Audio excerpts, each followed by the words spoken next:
안녕하십니까. 공인중개사법령 및 실무 강사 한병용이고요. 오늘부터 이제 문제집으로 여러분 이제 수업을 합니다.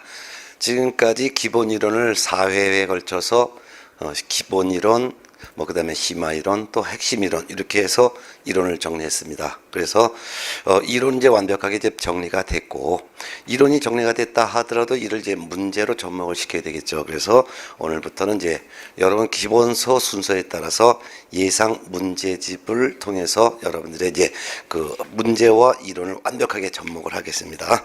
자, 그러면은 이 과목 제목은 써드려야 되겠죠. 네, 공인중개사 법령 및 중개 실무라는 과목인데, 요 문제집도 역시 기본서와 편성을 같이 했습니다. 그래서 공인중개사 법령을 둘로 해놨습니다. 하나는 순수한 공인중개사 법령이 있고, 또 하나는 이제 부동산 거래 신고의 부동산 거래 신고 등에 관한 법, 요게 있습니다. 요 두 가지 법령을 이제 공인중개사 법령이라고 보통 얘기하죠. 이렇게 해서 이제 했고, 그 다음에 이제 중개 실무라는 부분도 별도로 했습니다. 그래서 중개 실무 이렇게 해서 세 편째가 이제 중개 실무가 되는데, 공인중개사 법령에서 약 한 30문제 정도가 출제되고, 부동산 거래 신고 등에 관한 법령에서 한 4문제 정도가 출제되고, 중개 실무 파트에서 6문제가 나오는데, 만일 공인중개사 법령에서 28문제가 나올 수도 있어요. 그러면 28에서 30문제 정도가 나온다면은 중개 실무 파트에서는 적게는 6문제, 많게는 8문제 이렇게 해서 이제 문제가 나오게 됩니다. 그래서 이제 지금까지는 공인중개사 법령에서 30문제가 나오는데, 올해는 한 28문제가 나오고, 중개 실무 파트에서 8문제 이렇게 해서 더 많이 나올 수도 있다 이렇게 보시면 되겠습니다. 그래서 순서대로 공인중개사 법령 먼저 문제 풀고, 그 다음에 부동산 거래 신고 등에 관한 문제 풀고, 그 다음에 이제 중개 실무에 해당되는 문제를 풀고 해서 총 3편으로 이제 구성되어 있으니까 먼저 공인중개사 법령부터 보도록 하겠습니다. 법령에서 총칙부터 보겠습니다. 5페이지를 볼까요? 이제 5페이지에 있는 공인중개사 법령의 1장 총칙 부분인데요. 총칙 부분에서는 보통 적게는 3문제가 나오고 많게 나올 때는 4문제가 출제가 됩니다. 그래서 총칙 부분에 해당되는 내용부터 보는데요. 1절 부동산 중개업의 연역인데요. 이 중개업의 연역에서는 최근 20년 동안 한 문제도 출제가 된 적은 없습니다. 그래서 가벼운 마음으로 타치를 한번 해보겠습니다. 그래서 1번 문제 한번 볼까요? 자, 1번 문제. 공인중개사법의 연역과 관련된 기술 중에서 옳은 것은 1번 최초의 독자적인 전문 직업인으로서의 부동산 소개업자는 객주라고 할 수 있다. 틀렸죠? 각회라고 할 수 있죠. 각회가 되겠습니다. 부동산 중개업의 시작은 객주에서 시작했지만 소개업자로서, 즉 독립적인 부동산만 전문적으로 소개하는 소개업자로서의 최초의 부동산 소개업자는 각회라고 할 수가 있겠습니다. 각회. 예. 2번 부동산 중개와 관련된 최초의 법규는 소개영업법이다. 아니죠. 소개영업법은 1961년도에 일제로부터 해방되고 우리나라가 해방되고 처음 만들어진 법이 소개영업법 1961년도에 만들어진 법인데, 그것이 아니라 바로 이제 객주거간 규칙이라고 할 수 있죠. 그래서 객주거간 규칙이 되겠습니다. 객주거간 규칙은 1890년도에 나왔는데요. 그 밑에 해설을 해서 밑에 보면은 조선시대 보면은 각회와 객주거간 규칙이 나와 있을 거예요. 그래서 각회가 최초의 독자적인 부동산 소개업자고 객주거간 규칙 이렇게 나와 있을 거예요. 그래서 조선시대 후기에 만들어진 객주거간 규칙, 이게 바로 최초의 독자적인 부동산 관련 법제도가 되겠습니다. 예, 그래서 부동산 중개와 관련된 최초의 법규는 객주거간 규칙이다라고 해야 되겠네요. 그 다음에 3번 1961년도에 제정된 소개영업법은 무자격제로서, 여기까지 맞아요. 근데 부동산 중개업에 허가제를 채택했다? 아니고요. 그건 신고제를 채택했습니다. 따라서 공인중개사 자격이 없어도 중개업하겠다라고 신고하면 누구든지 다 중개업을 할 수 있도록 신고제를 채택했습니다. 허가제가 시작된 것은 전두환 정권이 들어서고 1984년부터 허가제로 바뀌게 됩니다. 그래서 바로 그 밑에 4번이 나와 있습니다. 1983년도에 제정된 부동산 중개업법은 중개업의 신고제를 채택했다 아니죠. 1983년도에 제정이 돼서 그 다음 년인 1984년부터 시행되게 된 부동산 중개업법은 중개업의 허가제를 채택했습니다. 허가제. 그 다음에 이제 5번 질문. 2006년부터 부동산 중개업법이 공인중개사의 업무 및 부동산 거래 신고에 관한 법으로 변경되어 시행되었고, 또한 1997년 IMF 터졌을 때죠. 1997년 7월부터 중개업의 허가제가 등록제로 전환되어 현재까지 시행되고 있습니다. 이게 맞는 거죠. 정답은 5번입니다. 자, 그러면은 중개업에 대한 연역에 대해서 중개업을 연역에 대해서만 간단히 한번 정리하게 되면은 이렇게 정리하면 되겠네요. 우리나라에서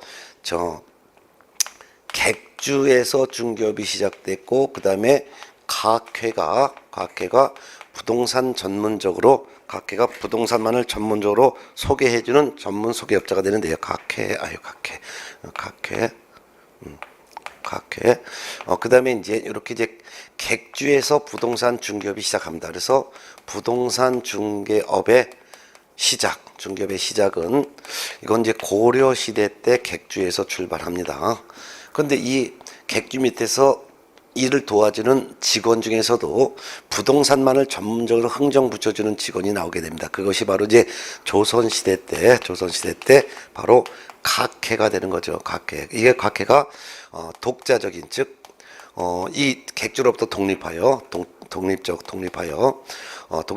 부동산만을 전문적으로 중개업을 해주는 최초의 소개업자가 되는 것이에요. 그래서 최초의 부동산만을 전문적으로 소개해주는 소개업자는 바로 조선시대 후기에 나와 있는 각회가 되겠습니다. 각회. 그러다가 이제 우리나라는 이제 대한제국 말기에 너무 많은 이제 각회가 등장하다 보니까 객주 거간을 좀 더 규제를 하기 위해서 만들어진 법이 바로 객주 거간 규칙이 되는데, 이 객주 거간 규칙은 대한제국 말기에 만들어진 것이고, 이게 바로 최초의 바로 부동산에 관련된 최초의 법규가 되는 거죠. 최초의 법규하면 객주거간 규칙이에요. 그랬다가 이제 일제시대가 되고, 일제시대가 끝나고 나서 우리나라 해방을 맞게 되는데요. 해방을 맞고 나서부터 지금 현재까지 이르길 때까지 중개업에 대한 규제는 바로 신호등 체계로 바뀝니다. 신호등 이렇게 바뀌게 됩니다. 신호등.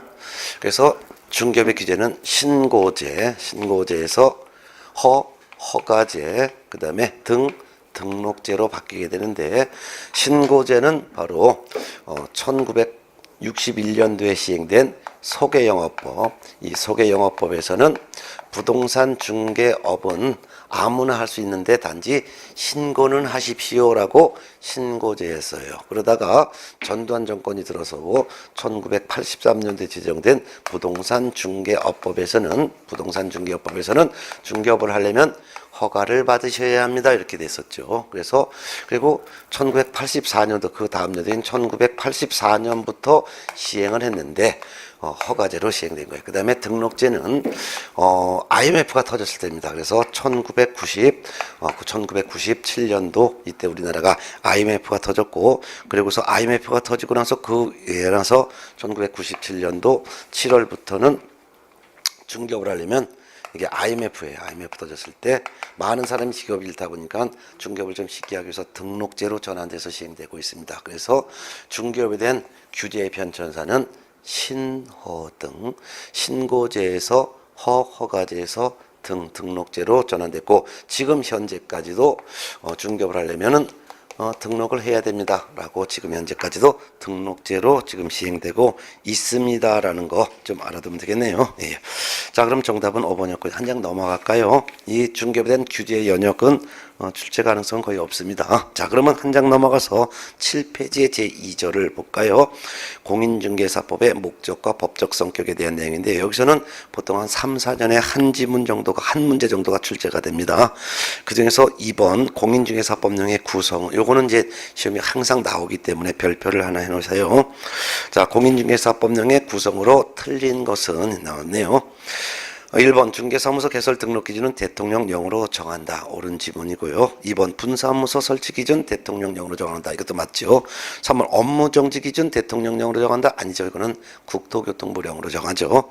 뭐 이쯤이면 이제 무슨 령 딱 나오면 벌써 답이 딱딱 나와야 되는 거예요. 아직까지도 이걸 헤매고 있으면은 전혀 공부를 안 했다는 뜻인데, 그래서 법령 중에서도 대통령령으로 정하는 기준 세 가지를 외워두시라 했죠. 등사과, 등록 기준, 사무소 설치 기준, 과태료 기준, 그리고 나머지 기준은 전부 다가 국토교통부령으로 정합니다. 따라서 3번 업무정지 기준은 대통령령이 아니죠. 바로 이제 국토교통부령으로 정합니다. 정답 3번이 나왔네요. 4번 자격정지 기준 국토교통부령으로 정한다. 5. 과태료 기준 대통령령으로 정한다. 정답 3번입니다. 그래서 대통령령으로 정한 기준 등사과, 그 외 나머지 기준은 싸그리 전부 국토교통부령으로 정한다. 구분하실 줄 알아야죠. 자, 그 다음 이제 3번 문제를 볼까요? 공인중개사법과 관련된 설명 중에서 틀린 것은, 이제 이거 3번 문제는 공인중개사법의 성격인데요. 1번, 이 법은 민법의 특별법 맞죠? 물론 이 공인중개사법은 민법의 특별법이기도 하고 상법의 특별법이기도 하죠. 네. 2번, 이 법은 부동산 중개에 관해서는 기본법적 성질을 갖죠. 맞고. 3번, 부동산 중개계약은 사법계약에 속한다. 이것도 맞죠. 부동산 중개계약은 의뢰인과 개공 간에 체결된 계약이죠. 의뢰인 중개를 부탁하고 개공이 중개를 해주겠다라고 약속을 하는 것을 우리는 부동산 중개계약이라고 하는데, 의뢰인과 개공은 전부 다 사인이죠. 사인 간에 체결된 계약을 사법계약이라고 하니까 부동산 중개계약은 당연히 사법계약이죠. 사법계약에 대비되는 개념이 바로 공법계약인데, 공법계약은 국가와 국가 간에 체결된 계약 또는 국가와 사인 간에 체결된 계약을 공법계약, 그렇지만 사인끼리 체결된 계약은 사법계약. 중개계약은 의뢰인이라는 사인과 개업 공인중개사라고 하는 사인 간에 체결된 사법계약 맞지요. 4번 개업 공인중개사, 줄여서 제가 개공이라고 하겠습니다. 개공의 중개행위는 법률행위의 성립을 보조하는 사실행위다. 맞죠? 법률행위란 계약이죠. 그래서 부동산 중개행위는, 즉 개공의 중개행위는 계약이라는 법률행위가 성립되도록 보조하는 사실행위 맞죠? 그래서 5번 부동산 중개는 상사중개이다. 아니죠. 민사중개입니다. 개공 자신은 상인이겠지만 개공이라는 상인이 중개할 때 그 중개를 받는 대상자는 상인이 아니죠. 매도인과 매수인, 임대인과 임차인을 상대로 중개해주죠. 이것이 상인이 아닌 자를 대상으로 중개하는 것을 우리는 민사중개라고 합니다. 그럼 상사중개는 상인을 대상으로 중개하는 것을 상사중개, 민사중개란 상인이 아닌 자를 대상으로 중개하는 것을 민사중개. 따라서 부동산 중개는 거래 당사자인 상인이 아닌 자를 대상으로 중개하므로 무슨 중개? 민사중개에 해당되겠죠. 결국 틀린 것은 5번이 되겠습니다. 네. 자, 그 다음에 이제 4번 문제, 거기다 별표를 이제 하나 해 놓으시기 바랍니다. 4번이 바로 공인중개사법의 목적인데요. 다음 가로에 들어갈 말을 순서대로 바르게, 가장 올바르게 나열한 것은 possib니다. 공인중개사법은 공인중개사의 업무 등에 관한 사항을 정하여 그 전문성을 제고하고 부동산 중개업을 건전하게 육성하여 국민 경제 이바지함을 목적으로 하죠. 답은 1번입니다. 그러면 답은 1번이 쉽게 나왔는데 이 지적 목적을 한번 좀 다시 정리하겠습니다. 4번 문제에서 공인중개사법의 목적이에요.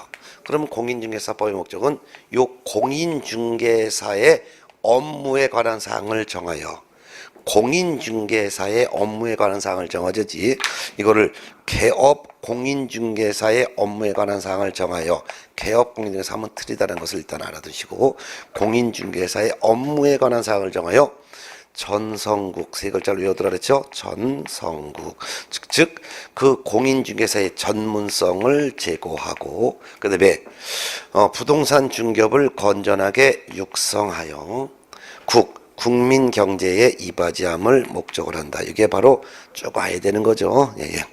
그래서 정답 1번이었고 5번 문제를 한번 볼까요? 공인중개사법의 목적으로 묶은 것은 기억번 공인중개사의 전문성 제고, 공인중개사의 전문성 제고, 이건 맞죠? 그 다음에 니은번 부동산 중개업의 적절한 규율, 틀렸죠? 부동산 중개업의 건전한 육성입니다. 부동산 중개업의 건전한 육성이에요. 규율이 아닙니다. 그 다음에 디귿번 개업 공인중개사의 적절한 규율 들었어요. 이 공인중개사법의 목적에는 개업 공인중개사라는 말은 나오지 않습니다.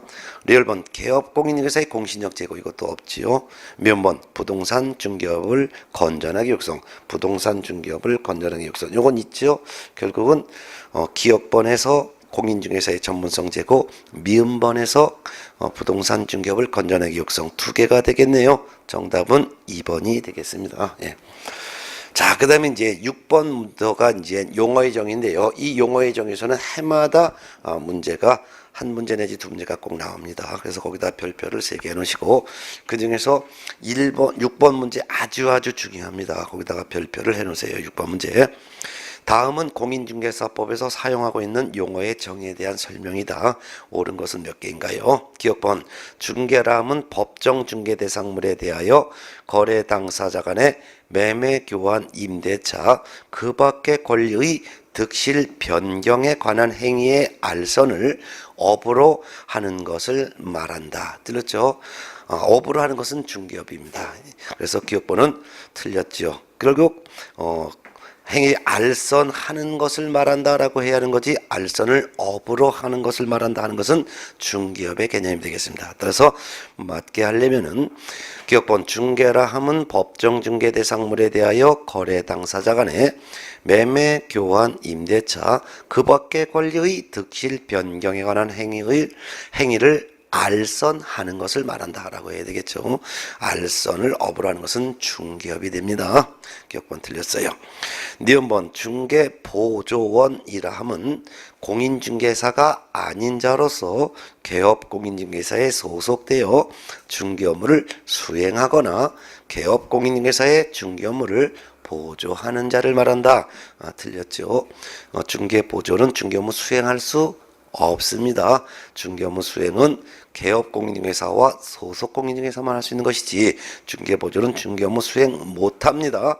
따라서 틀린 지문이고요. 맞게 하려면 중개보조원이라 하면 공인중개사가 아닌 자로서 개업 공인중개사에 소속되어 중개 대상물에 대한 현장 안내 및 일반 서무 등 개업 공인중개사의 중개 업무와 관련된 단순한 업무를 보조하는 자를 말한다 라고 해야지만 맞겠죠. 네. 디귿번 개업 공인중개사라 함은 이 법에 의하여 중개업을 영위하는 자를 말한다. 틀렸죠. 개업 공인중개사람은 이 법에 의하여 중개사무소에 개설 등록을 한 자를 말한다 라고 해야 되겠죠. 이 법에 의하여 중개사무소에 개설 등록을 한 자를 말합니다. 그 다음에 리을번 중개업이라 함은 다른 사람의 의뢰에 의하여 일정한 보수를 받고 중개를 행하는 것을 말한다. 들렸죠? 중개를 업으로 행하는 것을 말한다 라고 해야 되겠죠. 업으로가 빠져서 틀렸죠. 그 다음에 미음번 소속 공인중개사라 함은 소속 공인중개사라 함은 개업 공인중개사에 소속되어 소속된 개업 공인중개사에 소속된 공인중개사 가로 열고 개업 공인중개사인 법인의 사원 또는 임원으로서 공인중개사인자를 제외한다 가로 닫고 로서 개업 공인중개사의 중개업무를 보조하는 자를 말한다. 틀렸죠. 일단 가로 내용부터 틀렸죠. 개업 공인중개사인 법인의 사원 또는 임원으로서 공인중개사인자를 포함한다라고 해야 되겠고요. 그 다음에 로서 그 다음에 이제 중개 업무를 수행하거나가 들어가 있죠. 중개 업무를 수행하거나 개업 공인중개사의 중개 업무를 보조하는 자를 말한다 라고 해야지만 될 것 같습니다. 예. 그 다음에 비읍번을 볼까요? 비읍번 공인중개사람은 이 법에 의한 공인중개사 자격을 취득한 자를 말한다. 맞지요? 요거 하나가 맞습니다. 결국은 옳은 것은 비읍번 하나밖에 없네요. 정답은 1번이 되겠습니다. 예. 자, 그러면 용어의 정의에서 과거에는 용어의 정의 자체를 문제를 많이 냈지만 최근에는 용어의 정의에 관련된 설명을 주로 많이 출제가 되니까 그래서 7번 문제가 오히려 시험 출제는 더 잘 됩니다. 그래서 7번 8번, 9번 요 세 가지 형태에서 올해 꼭 한 문제가 나올 거예요. 7번, 8번, 9번 세 문제에서 꼭 한 문제가 나올 겁니다. 7번부터 볼까요?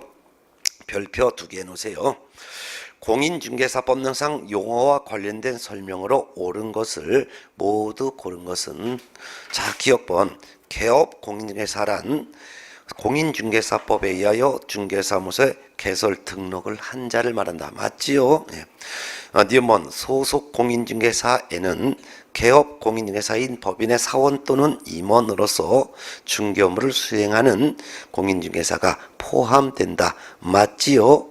소속 공인중개사에는 개업 공인중개사에 소속된 공인중개사는 전부 소속 공인중개사가 됐지요. 그러니 법계공의 사원임으로서 중개 업무를 수행하는 공인중개사도 소속 공인중개사에 당연히 포함되는 거죠. 맞지요? 디귿번 공인중개사로서 개업 공인중개사에 고용되어 그의 중개 업무를 보조하는 자도 소속 공인중개사다. 맞지요? 공인중개사로서 개업 공인중개사에 소속된 자는 전부 소속 공인중개사입니다. 따라서 중개 업무를 수행하건 또는 개업 공인중개사의 중개 업무를 보조하건 다 공인중개사로서 개업 공인중개사에 소속된 자는 전부 소속 공인중개사입니다.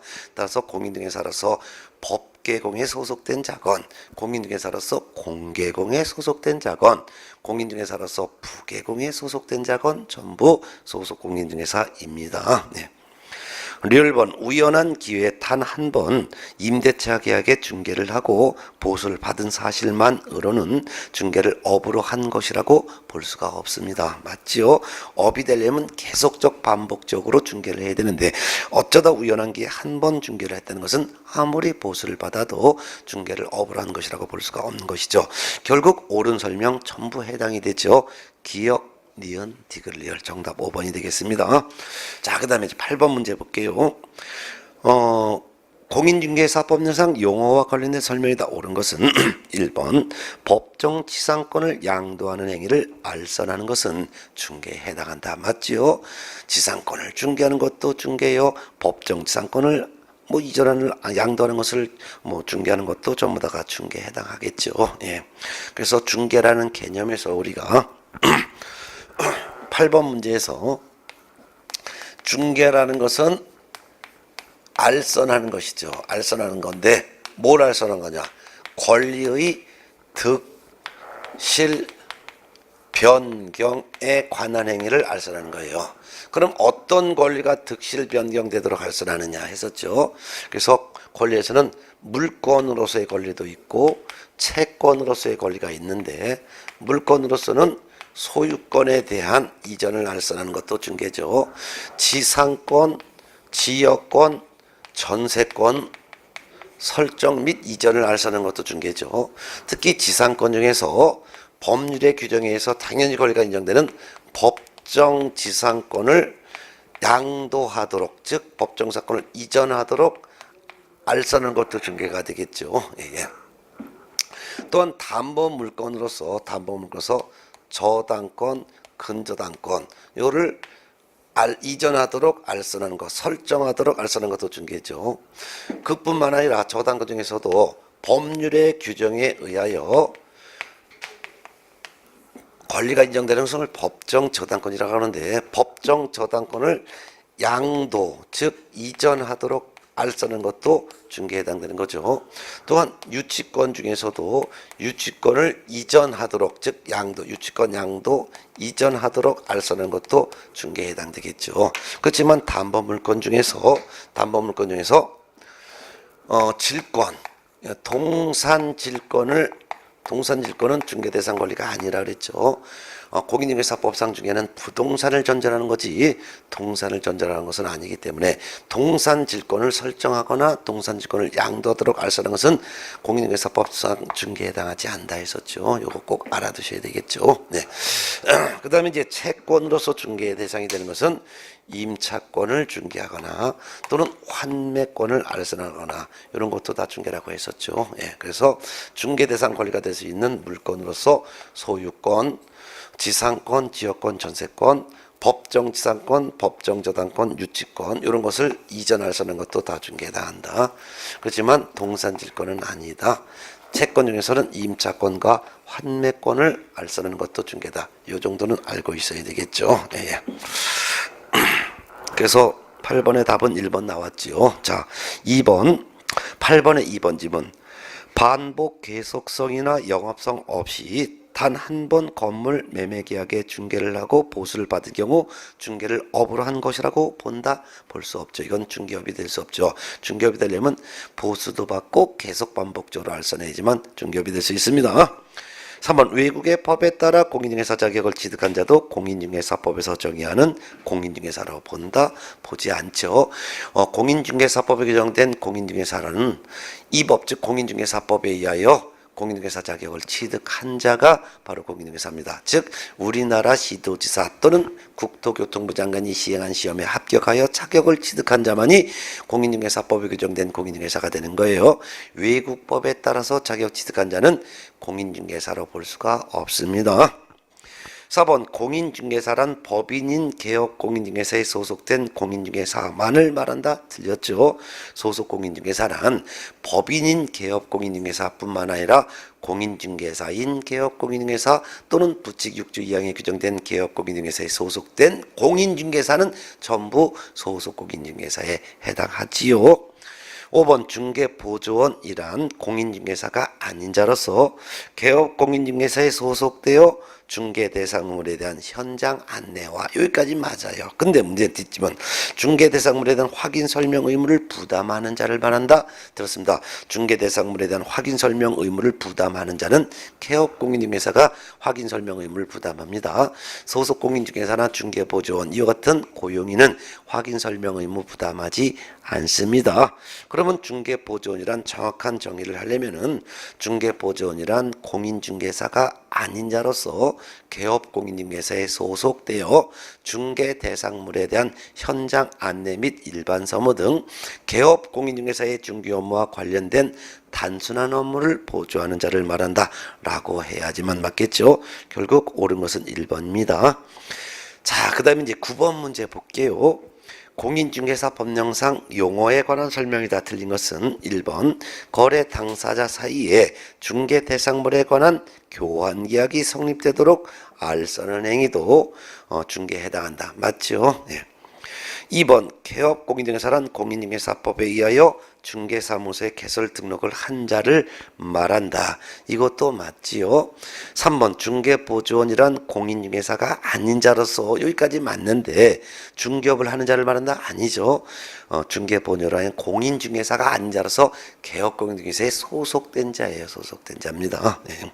중개업을 영위하는 자가 아니라 중개보조원이란 공인중개사가 아니라서 개업공인중개사에 소속되어 현장 안내 등 단순한 업무 보조하는 자지요. 4번 소속 공인중개사에는 개업 공인중개사인 법인의 사원 또는 임원으로서 공인중개사이자가 포함되죠. 맞지요? 5번 공인중개사란 공인중개사법에 의한 자격을 취득한 자를 말한다. 맞죠? 틀린 것은 3번이었습니다. 예, 이렇게 내용이 어려운 건 아니고 이렇게 수월하게 문제를 풀 수 있으니까 이렇게 이해만 하면 됩니다. 예. 자, 10번 문제도 볼게요. 10번 공인중개사법령상 중개업에 관한 설명 중에서 틀린 것은 1번 타인의 의뢰에 의하여 보수를 받고 금전소비 대차 알선에 부수하여 부동산에 대한 저당권의 설정에 관한 행위의 알선을 업으로 하는 경우 중개업에 해당이 되지요. 맞죠? 저당권 설정의 알선을 업으로 하는 것 중개업입니다. 저당권 설정의 알선을 업으로 할 때 금전소비 대차에 부수하여 저당권 설정의 알선을 업으로 하는 것도 당연히 중개업에 해당하지요. 옳은 지문. 2번 개업 공인중개사가 실제 계약 당사자가 아닌 자에게 전세계약서를 작성하여 교부하여 그가 이를 담보로 금전을 대여받음으로써 대부업자에게 손해를 입힌 경우 주의의무 위반에 따른 손해배상 책임이 있습니다. 맞죠? 따라서 개업공인중개사가 실제 계약도 중개하지 않았는데 가짜 전세계약서를 작성해서 교부했다면 이를 담보 제공하여 돈을 꼬우고 돈을 갚지 않았을 때 그 피해를 입은 대부업자에게 발생한 손해는 가짜 전세계약서를 작성한 개업공인중개사가 당연히 배상 책임이 있는 것이죠. 맞죠? 3번 변호사가 중개업을 하고자 하는 경우 공인중개사 법령상의 중개사무소 개설 등록 기준을 적용받아야 합니다. 맞죠? 아무리 변호사라 하더라도 중개업을 하려면 중개사무소 개설 등록을 해야 됩니다. 등록을 하려면 먼저 변호사라 하더라도 공인중개사 자격을 일단 취득을 해야 되고, 그 다음에 공인중개사 법령에 규정되어 있는 등록 기준으로서 실무교육도 미리 받아야 되고, 사무소 건물 확보를 한 다음에 등록을 해야지만 중개업을 할 수 있는 거예요. 따라서 변호사가 중개업을 하려도 공인중개사 법령상의 등록 기준 적용받습니다. 맞는 거고요. 4번 우연한 기회에 한 번 중개하고 수수료를 받은 사실만으로는 알선 중개를 업으로 한 것이라고 볼 수는 없다 그랬죠. 맞고.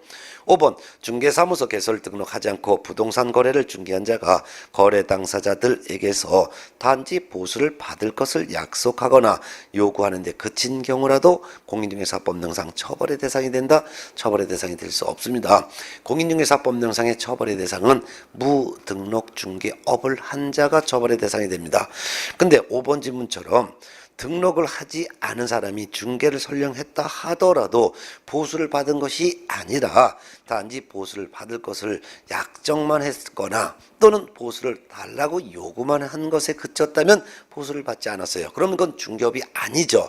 중개업이 아니니까 무등록 중개업도 아니죠. 그러니 처벌 대상이 될 수가 없는 것입니다. 중개업이 되려면 반드시 보수를 받고 중개를 업으로 해야 되는데 보수받지 않았다면 아무리 계속적 반복적으로 중개했다 하더라도 중개를 업으로 한 것으로 볼 수 없습니다. 그러니 무등록 중개업으로 볼 수도 없습니다. 따라서 처벌의 대상이 될 수가 없는 거죠. 결국 틀린 것은 5번이죠. 네. 자, 그 다음에 11번 문제 볼게요. 공인중개사법령상 용어와 관련된 설명이 다 틀린 것은 1번 법인인 개업 공인중개사의 소속 공인중개사는 그 개업 공인중개사의 중개업무를 보조할 수가 있다. 맞습니다. 소속 공인중개사는 중개업무를 수행할 수도 있고 당해 개업 공인중개사의 중개업무를 보조할 수도 있죠. 당연히 중개업무 보조할 수 있는 거 당연히 할 수 있는 업무 맞지요. 그래서 문제가 용어의 정의를 물어봤는지 용어에 관련된 설명을 물어봤는지 해서 용어의 정의를 물어봤으면 법대로 알아두시고 설명을 물어봤을 때는 그 뜻이 맞느냐 틀리냐 그 설명이 맞느냐 틀리냐 이것만 판단하시기 바랍니다. 따라서 법개공의 소공은 그 법개공의 중개업무 당연히 보조할 수 있다. 왜? 소공은 중개업무 수행할 수도 있고 그 당해 개공의 업무를 보조할 수도 있기 때문에 당연히 중개업무를 보조할 수 있는 것이죠. 맞고 2번 거래 당사자 사이에 부동산에 관한 환매 계약이 성립되도록 알선하는 행위도 중개에 해당한다 했었죠. 맞죠? 매매 계약 중개하는 것도 중개요. 교환 계약을 알선하는 것도 중개요. 환매 계약을 알선하는 것도 중개요. 다 중개입니다. 부동산에 관련된 권리의 득실 변경에 관한 행위를 알선하는 것은 다 중개에 해당합니다. 3번 부동산 컨설팅에 부수하여 반복적으로 이루어진 부동산 중개 영업 행위는 중개업에 해당하지 않는다. 중개업에 해당하죠. 오로지 부동산 중개업만 하는 것도 중개업이요. 예를 들어 식당을 하면서 또는 부동산 컨설팅을 하면서 또는 이사업체를 하면서 이에 부수하여 부동산 중개를 영업으로 하는 것도 중개업에 해당합니다. 네. 틀린 거 답 3번 나왔습니다. 4번 공인중개사 자격 취득 후 중개사무소 개설 등록을 하지 아니한 자는 개업 공인중개사가 아니죠. 맞죠? 아무리 자격을 취득했어도 중개사무소 개설 등록을 하지 않았다면 개업 공인중개사가 아닙니다. 옳은 질문. 개업 공인중개사는 등록을 해야지만 개업 공인중개사가 되는 거예요. 5번 중개보증이 개업 공인중개사를 대신하여 특정 업무를 수행하였더라도 해당 거래계약서의 중개보증을 개업 공인중개사로 기재해서는 안 되죠. 맞죠? 개업 공인중개사도 아닌데 중개보증이 자기가 개업 공인중개사라고 이름을 기록하면 안 되는 거예요. 예. 이를 바로 우리는 개업 공인중개사가 개업 공인중개사 또는 이와 유사한 명칭을 사용하게 되면 1년 이하의 징역 또는 1천만 원 이하의 벌금의 처벌을 받을 수 있는 대상에 해당되는 행위죠. 그래서 보존이 설령 개공을 대신해서 특정 업무를 수행했다 하더라도 그 계약서 등 서류에 중개보존을 개공인 것처럼 이름을 기재해서는 안 되는 거예요. 예. 맞는 설명. 틀린 것은 3번이었습니다. 자, 그 다음에 12번 문제 볼게요. 중개 및 중개업에 대한 설명입니다. 틀린 것은 1번. 개공이 아닌 자의 일어생 중개는 처벌의 대상이 되지 못합니다. 맞습니다.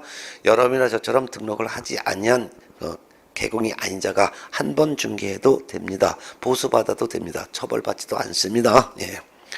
자, 2번 영업용 건물의 비품, 유형 등 유형물의 대가 영업상의 노후 등 무형물의 대가, 이를 우리는 상가권리금이라고 하죠. 상가권리금에 대한 알선은 이 법상 중개에 해당한다? 해당하지 않습니다. 상가권리금은 중개대상물이 아니죠. 이 법상 중개에 해당하려면 토지, 건물, 임목, 공장재단, 광업재단을 대상으로 거래를 알선해야지만 중개가 되는 거예요. 권리금에 대한 알선은 이 법에 규정되어 있는 중개대상물이 아니기 때문에 중개에 해당하지 않습니다. 권리금은 중개대상물이 아니다. 따라서 중개대상물이 아닌 물건에 대해서는 아무리 알선을 하더라도 이 법에 규정된 중개에 해당하지 않는다. 3번 상가 건물에 대한 거래 알선을 업으로 하는 것은 중개업에 해당한다. 맞죠? 네. 상가는 중개대상물, 거래 알선을 업으로 하는 것은 중개업에 해당합니다. 4번 중개대상물에 대하여 임대차만의 알선을 업으로 하는 것 중개업에 해당한다. 맞죠? 중개대상물인 토, 건, 입, 공광에 대해서 다른 건 중개하지 않고 임대차만 알선을 업으로 하는 것도 이것도 중개업에 해당하는 거죠. 네. 5번 중개의 정에서 말하는 그 밖의 권리에 저당권 등 담보물권도 포함됩니다. 맞습니다. 그렇지만 모든 담보물권이 포함되는 것은 아니고 저당권, 근저당권, 유치권 포함됩니다. 그렇지만 담보물권 중에서 질권은 포함되지 않죠. 그렇지만 중개의 정에서 말하는 그 밖의 권리에 저당권 등 담보물권도 포함되는 건 맞습니다. 자, 그럼 결국 틀린 것은 아까 2번 권리금은 중개대상물이 아니다. 그렇기 때문에 권리금에 대한 알선은 중개에 해당하지 않는다. 예. 자, 13번 문제 볼게요. 중개대상인 권리에 해당하는 것은 모두 몇 개인가요? 기억번 동산질권은 중개대상 권리가 아니죠. 부동산을 전제로 한 권리가 중개대상 권리고 동산을 전제로 한 권리는 중개대상이 될 수 없습니다. 니은번 광업권의 독립적인 이전도 중개대상 권리가 될 수 없습니다. 광업권은 이거는 광물을 채굴할 수 있는 지식에 대한 권리죠. 이 같은 것은 부동산에 대한 권리가 아니기 때문에 광업권의 독립적인 이전은 중개 대상이 될 수가 없습니다. 따라서 지식에 대한 권리는 상표권, 특허권, 실용실황권, 공업소유권, 특허권, 광업권 이런 것들은 중개 대상이 될 수가 없습니다. 디귿번 금전소비대차에 부수하는 저당권 설정은 중개 대상이 되겠죠. 예. 리얼번 법정지사권 이전도 중개대상 권리가 되겠죠. 미음번 목적물과 피담보 채권을 수반하는 유치권 이전도 중개대상이 되겠죠. 그럼 결국 중개대상인 권리는 디귿번 금전소비대차에 부수하는 저당권 설정, 그 다음에 리얼번 법정지상권 이전, 미음번 목적물과 피담보 채권을 수반하는 유치권 이전 3개가 되겠고 답은 3번이 되겠죠. 예. 자, 그러면 이제 14번 문제를 볼게요. 14번 문제가 아주 출제 가능성이 높습니다. 별표 하나 해놓으실까요? 중개 및 중개업에 관한 판례 태도 중에서 틀린 것은 기억번 중개행위에 해당하는지 여부는 개공이 진정으로 거래 당사자를 위해서 거래를 알선 중개하려는 의사를 갖고 있었느냐고 하는 개공의 주관적인 의사에 의해서 결정한다. 아니에요. 이 행위가 중개에 해당하는지 해당하지 않는지에 대한 판단은 중개 행위자가 진정으로 거래를 알선 중개를 하려는 자기의 주관적인 의사가 있었느냐 없었느냐 이걸 갖고 판단한 것이 아니라 그 행위를 사회 통념에 따라 외형적 객관적으로 판단해야 될 것입니다. 그래서 주관적인 의사가 행위자의 주관적인 의사에 의해서 판단하는 것이 아니라 그 행위를 사회 통념에 따라 외형적 객관적으로 판단해야 된다라는 거. 기억번 틀렸고요. 니은번 중개 행위에는 개공이 거래의 쌍방 당사자로부터 중개 의뢰를 받은 경우뿐만 아니라 거래의 일방 당사자의 의뢰에 의하여 중개대상물의 매매나 교환이나 임대차나 그 밖의 권리의 득실을 변경해 가는 행위를 알선 중개하는 경우도 역시 포함됩니다. 맞습니다. 쌍방으로부터 의뢰받아 거래를 알선 중개하는 것을 우리는 단독 중개라고 하고 거래 당사자 중 일방으로부터 의뢰받아 거래를 알선 중개하는 것을 우리는 다른 계급과 같이 중개하는 공동 중개라고 합니다. 따라서 단독 중개뿐만 아니라 공동 중개도 중개 행위에 해당합니다. 니은번은 맞습니다. 디귿번 중개 의뢰인에는 중개 대상물의 소유자뿐만 아니라 그 소유자로부터 거래에 관한 대리권을 수여받은 대리인이나 거래에 관한 사무의 처리를 위탁받은 수임인 등도 중개 의뢰인에 포함되죠. 맞죠? 만일 아파트를 팔겠다는 본인이 와서 중개를 의뢰하면 그 본인도 의뢰인이지만 본인의 부인 즉 남편을 대신해서 아내가 와서 매도 중개를 의뢰했다 하면은 아내와 남편은 남이니까 대리인이 되겠죠. 대리인이 와서 중개할 때 이 대리인의 중개행위도 의뢰인의 범주에 포함된다 그 말입니다. 따라서 부동산 소유자가 직접 와서 중개를 의뢰하는 경우뿐만 아니라 부동산 소유자의 대리인이 와서 중개를 의뢰하더라도 대리인도 의뢰인의 범주에 포함이 되는 것입니다. 옳은 지문이죠. 리얼번 부동산 중개업무는 기본적으로 상행위에 해당합니다. 맞습니다. 개업 공인중개사 자신이 상인에 해당하고 상인이 하는 행위는 전부 상행위에 해당합니다. 따라서 부동산 중개업무도 역시 개공이 중개업무하기 때문에 기본적으로 상법에 규정된 상행위에 해당하는 것이죠. 옳은 지문이 되겠습니다.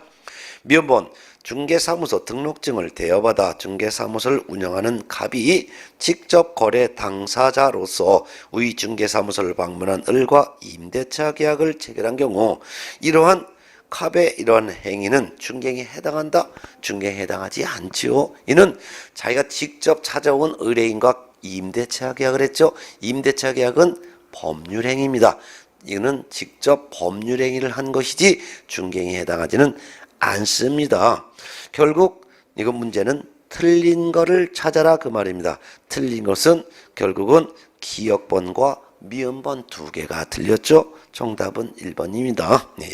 특히 등록증 미음번처럼 14번의 미음번처럼 등록증 자격증을 대여받아 사무소를 운영한 사람은 이 사람은 남의 등록증 자격증을 대여받았다는 것을 이유로 1년 이하의 징역 또는 1,000만 원 이하의 벌금의 처벌은 받습니다. 그렇지만 이 사람이 자기 사무소에 찾아온 사람과 직접 임대차 계약을 한 것은 계약을 한 것이지 중개를 한 것은 아니란 뜻입니다. 자, 그 다음에 이제 15번 문제를 보겠습니다. 중개업에 관한 설명이 다 옳은 것은 1번 반복 계속성이나 영업성 없이 우연한 기에 타인 간의 임야매매 중개행위를 하고 보수를 받은 경우 이거는 중개업에 해당한다? 해당하지 않지요. 왜? 계속적 반복적이 아니기 때문입니다. 2번 중개사무소 등록하지 않은 자가 일정한 보수를 받고 중개를 업으로 행한 경우 이는 중개업에 해당하지 않는다? 해당하지요. 중개업 중에서도 무등록 중개업에 해당하죠. 중개업은 등록한 중개업과 무등록 중개업 두 가지가 다 중개업에 해당합니다. 3번 일정한 보수를 받고 부동산 중개 행위를 부동산 컨설팅 행위에 부수하여 업으로 하는 경우 이는 중개업에 해당하지 않는다? 해당하죠. 부동산 컨설팅 행위에 부수하여 중개를 업으로 한 것도 역시 중개업에 해당하는 거죠. 네. 4번 보수를 받고 오로지 토지만의 중개를 업으로 한 경우 중개업에 해당한다. 맞죠? 상가에 대해서만 중개를 업으로 하는 것도 중개업이죠. 따라서 특정 부동산만을 알선업으로 하는 것도 중개업이요. 특정 거래만을 중개를 업으로 하는 것도 역시 중개업이 되는 것이죠. 정답은 4번. 5번 타인의 의뢰에 의하여 일정한 보수를 받고 부동산에 대한 저당권 설정 행위의 알선을 업으로 하는 경우 그 행위의 알선이 금전소비 대차 알선에 부수하여 이루어졌다면 중개업에 해당하지 않는다? 해당하죠. 금전소비 대차에 부수하여 저당권 설정의 알선을 업으로 하는 것도 역시 중개업에 해당한다라고 해야 되겠네요. 결국 틀린 것은 4번이었습니다. 자, 16번 문제도 보겠습니다. 중개업에 관한 설명이 다 틀린 것은 1번 등록을 하지 않고 중개업을 행한 자가 의뢰인과 약정한 중개보수 약정은 무효이다. 맞지요? 무등록 중개업을 한 자와 의뢰인 간의 보수지급 약정은 무효입니다. 그렇지만 주의할 것은 무등록 중개를 한 자와 의뢰인 간의 보수지급 약정은 사회상당성을 벗어나지 않는 범위 내에서는 유효라고 했었죠. 구분해서 알아두세요. 4번 중개를 업으로 한 것인지 여부는 중개의 목적, 중개의 의도, 태양에서는 형태를 말하는 거죠. 중개의 형태, 그 다음에 횟수 등을 종합적으로 고려하여 사회 통념에 따라 판단하게 되는 거죠. 맞죠? 3번 등록을 하지 아니한 자가 우연한 기회에 한 번 건물 전세 계약에 중개하고 보수를 받은 경우라도 처벌받지 않습니다. 맞죠? 무등록 중개를 한 자는 처벌받지 않습니다.